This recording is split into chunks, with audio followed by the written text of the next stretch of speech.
नमस्कार, खबर भारत में आपका स्वागत है। मैं हूं मनीष जैन। मित्रों, जैसा कि आप जानते हैं कि सारा देश और दुनिया, और न केवल ये, हमारा खंडवा शहर भी इस वक्त कोविड के संक्रमण में गिरफ्त है। पिछले 1 साल से हम इस समस्या से रूबरू हो रहे हैं। हमारा प्रयास है कि हम ऐसे चिकित्सक डॉक्टरों से आपकी मुलाकात करवाएं, ऐसे स्पेशलिस्ट डॉक्टरों से आपकी मुलाकात कराएं जो कोविड वैक्सीन को लेकर, उसके प्रिकॉशन को लेकर, इस संक्रमण की रोकथाम को लेकर आपसे कुछ खास चर्चा कर सके। इसी श्रृंखला में हमने आज डॉक्टर मुनीष मिश्रा जी शुभम हॉस्पिटल से मुलाकात का समय लिया है। डॉक्टर साहब, आपका इस कार्यक्रम में बहुत बहुत स्वागत। बहुत बहुत धन्यवाद मनीष जी।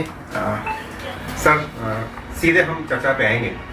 पहली चीज तो कोविड जो संक्रमण है, इसके रोकने के कारगर उपाय क्या हैं और किस तरीके से हम इसे संभल के रहें, सजग रहें, सतर्क रहें, और दूसरा कि जो एक वैक्सीन अब आ गई है, इसको लेकर ये कितनी कारगर है।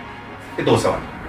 किसी भी बीमारी के इलाज में 2 चीजें मुख्य होती हैं। एक तो या तो होती है कि उसका अपन बचाव करने, रोकथाम करने, शुरू से ही उसको होने ही न दें, और दूसरा होता है जब अगर हो जाती है तो उसका इलाज करें।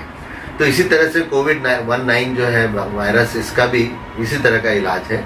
पहले तो रोकथाम या बचाव के उपाय हैं। जैसे बचाव के उपाय हमारा पूरा देश अब सुनता आ रहा है, रिंगटोन से लेकर के हर जगह प्लेटफॉर्म पे और हर चौराहे पे आपको देखेंगे कि आप तरह तरह के बोर्ड लगे हुए हैं। 2 गज की दूरी रखिए, मास्क लगा के रखिए, और किसी से हाथ मत मिलाइए, दूर से नमस्कार करिए, किसी के साथ ज़्यादा पास मत बैठिए।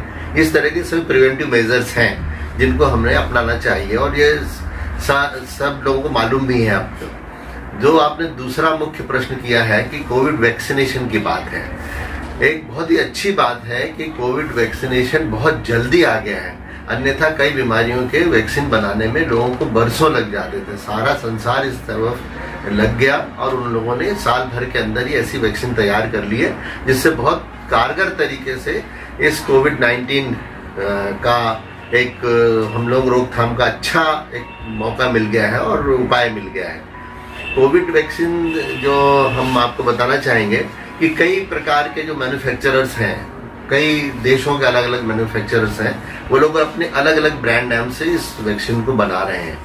हमारे यहाँ पे खंडवा में मुख्य तौर से 2 वैक्सीन उपलब्ध कराई गई हैं। एक कोविशील्ड है और दूसरी एक और सीरम इंस्टीट्यूट की वैक्सीन है, कोवैक्सीन के नाम से आती है वो। हम लोगों ने हमारे हॉस्पिटल में कोविशील्ड वैक्सीन का उपयोग किया है, जो हमको सरकार द्वारा ही प्रदत्त की गई है।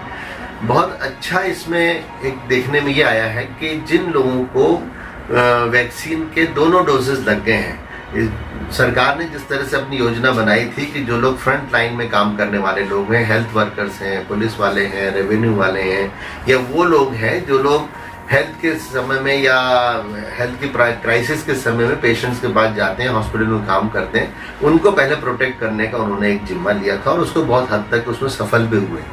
परंतु एक बड़ी अजीब सी बात देखने में आ रही है कि जितनी वैक्सीन की आवश्यकता हो रही है उतनी वैक्सीन लोग लगवा नहीं रहे हैं, और जितना वैक्सीनेशन की आवश्यकता हो रही है उतना वैक्सीन उपलब्ध भी नहीं हो पा रहा है। वो कहाँ पे गड़बड़ी है, मैन्युफैक्चरिंग में है या सप्लाई में है, किस तरफ है, ये तो एक अलग विषय है देखने का। परंतु अभी जो स्टडीज आई हैं, अभी पिछले 1 साल के अंदर ही 6 महीने में रादर हुआ है अभी वैक्सीनेशन का, तो यूरोप से जो सीरीज आई है स्टडी की, उसमें ऐसा देखा गया है कि जिन लोगों ने 2 डोजेस अपने वैक्सीन के लगा लिए हैं उनको भी कोरोना हुआ है, परंतु वो कोरोना की जो तीव्रता थी या उसकी जो बीमारी की जो एक लक्षण थे बहुत सीमित रहे और उनकी रिकवरी बहुत फास्ट हो गई। मतलब ये तो तय हो गया कि जिन लोगों ने वैक्सीनेशन किया है, लगवाया है, उनको बीमारी का स्वरूप बहुत कम देखने को मिला या नहीं देखने को मिला। अगर हो भी गया तो उसमें से 5% ही ऐसे लोग रहे जिनको कि हॉस्पिटल में जाना पड़ा इलाज के लिए, और 2% ऐसे थे जिनको कभी कभी भर्ती भी होना पड़ा। परंतु उसके बावजूद भी वो लोग सब 100% उसमें से रिकवर हुए। एक भी ऐसा बंदा हम अभी तक रिपोर्ट में नहीं आया कि जिसको वैक्सीन लगी और उसको अगर कोरोना हुआ तो उसकी डेथ हुई। ये बहुत एक सफलता का सूचक है। इसलिए मेरा तो सभी लोगों से एज डॉक्टर भी और एज सोशल वर्कर भी मैं सबसे कहना चाहूँगा कि अपन वैक्सीन जरूर से लगाएं। हाँ, अब थोड़ा सा मति भ्रम इसमें ये हो सकता है कि हमारे पास में अलग अलग तरह की वैक्सीन है, तो ऐसा हमेशा से हुआ है कि हमारे पास में एक वैक्सीन एक दवा इस तरह की है कि जो इस तरह काम करती है, उसका काम करने का तरीका वैक्सीन का शरीर में अलग अलग प्रकार से होता है, इसलिए उसके अलग अलग क्षमता से वो काम करती है। जो भी उपलब्ध वैक्सीन है सारी का ट्रायल अच्छा हो चुका है, सभी वैक्सीन काम करती हैं।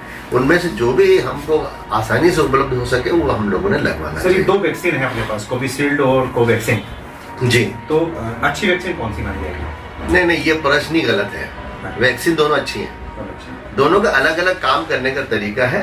ये कह के मैं कोई भ्रम की स्थिति नहीं निर्मित करूंगा, क्योंकि खंडवा में ही कुछ सुरक्षा बलों को कोवैक्सीन लगा है और कुछ सुरक्षा बलों को कोविशील्ड लगा है। उनका काम करने का शरीर में जाकर के उसका काम एक ही है कि रोग के प्रति प्रतिरोध क्षमता पैदा करना, इम्यूनिटी पैदा करना। वो काम कर रही है, तो जब वो काम कर रही है तो हमारा अल्टीमेट एम तो यही है ना कि भाई हमारे को रोग के प्रति अपने शरीर को लड़ाई के लिए तैयार करना है। वो हो रहा है, उसमें अंदर कैसे कर रही है उसको क्या हम अच्छा बुरा नहीं कहेंगे। सर, इसमें दोनों डोज लगाना अनिवार्य होता है? देखिए, जिन लोगों ने अभी जैसे मैंने आपको बताया कि जो स्टडीज आई हैं, जैसा क्योंकि बहुत कम समय हुआ कोरोना वायरस की बीमारी को फैले हुए, मतलब मेडिकल पॉइंट ऑफ व्यू से साल भर बहुत होता है पूरी सोसाइटी में बीमारी फैले हुए, परंतु मेडिकल की स्टडीज के लिए वो समय कम होता है। हम लोग जब लॉन्ग टर्म कोई सी चीज को देखते हैं कि जब 5-6 साल 10 साल का हमने कोई स्टडी कर लिया हो, तब हम बता पाते हैं कि ये ज्यादा अच्छा है या कम अच्छा है। परंतु अभी जो जितनी स्टडीज हम लोगों के पास में है वो उससे इस तरह से प्रतीत होता है कि एक डोज लगाने से आपके शरीर में वो इम्यूनिटी नहीं पैदा होती है जो कि हमारे लिए आवश्यक होती है। इसलिए दोनों डोज लगाना ही आवश्यक रहेगा।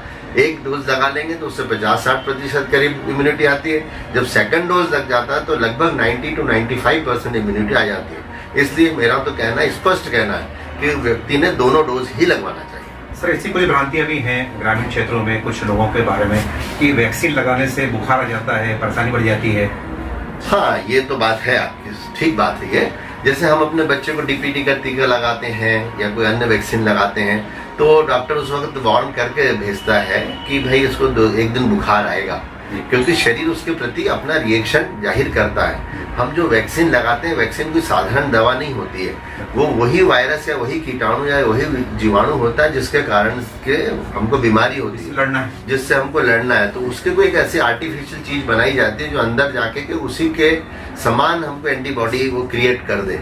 तो जब वो शरीर में जाकर के इस तरह की अपनी एंटीबॉडी बनाने की प्रक्रिया शुरू करती है तो थोड़ा बुखार आना, थोड़ा शरीर में दर्द होना, मांसपेशियों में खिंचाव होना, ये साधारण बात है। पर ये सर बुखार 5-7 दिन तक रहता है? हाँ, जब कभी ऐसा कुछ ज्यादा होता है, ये बहुत कम परसेंटेज में होता है। अच्छा। होता है, बिल्कुल आपकी बात सही है, उसे हम स्वीकार करते हैं, पर बहुत कम परसेंटेज, 1 या 2% लोग ऐसे होते हैं कि जिनको इस तरह की घटना का सामना करना पड़ता है। परंतु उसके लिए मेडिकल सुविधाएं उपलब्ध है, सरकारी अस्पताल है या घबराने की कोई बात नहीं। उसमें हमारी तरफ से हम ये आश्वस्त करना चाहेंगे कि कोई घबराने की बात नहीं है। किसी को कम या किसी को थोड़ा सा ज्यादा ये फेस करना पड़ सकता है। सर, वैक्सीन को लेकर के और कुछ खास आपका संदेश जनसाधारण के लिए? वैक्सीन को लेकर मेरा संदेश ये है कि वैक्सीनेशन की जो रफ्तार है उसको बहुत तेजी से बढ़ाना चाहिए।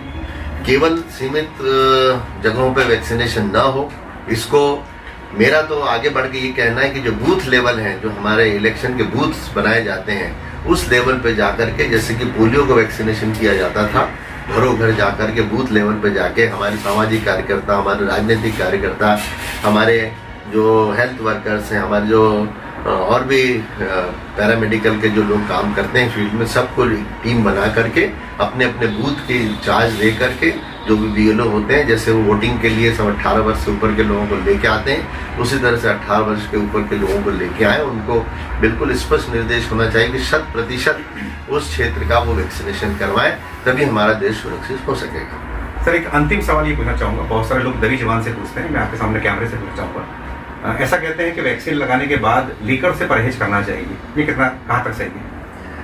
देखिए, लीकर से तो वैसे भी परहेज करना चाहिए जी। वो भी ऐसी वस्तु तो है नहीं कि जीवन के लिए आवश्यक है। हाँ। स्मोकिंग है, लिकर है, ये सब हमारी इम्यूनिटी को फर्क करते हैं। कमजोर करती हैं। हमारा जो एंटीबॉडी बनाने का जो सिस्टम है उसको कमजोर करती हैं। इसलिए बताया जाता है कि स्मोकिंग, लिकर, इससे परहेज रखना चाहिए।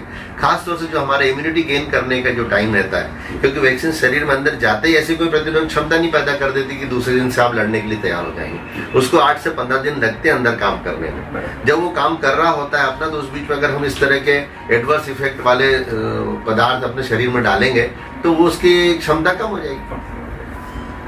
बहुत बहुत धन्यवाद। Thank you Manish ji.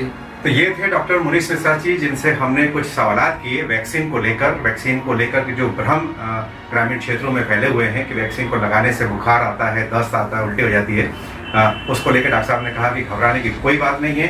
हर खासो आम को वैक्सीन लगाना चाहिए। और उनका तो यह भी कहना है कि जिस तरह मतदान स्थल जो होते हैं वहां पर वैक्सीन होती है, इसका प्रयास सरकार को इस स्तर पर भी करना चाहिए। आपको हमारा ये कार्यक्रम कैसा लगा हमें अवश्य बताएं। अगली बार एक नए विशेषज्ञ से हम आपकी फिर मुलाकात कराएंगे। तब तक के लिए हमें इजाजत दीजिए। नमस्कार।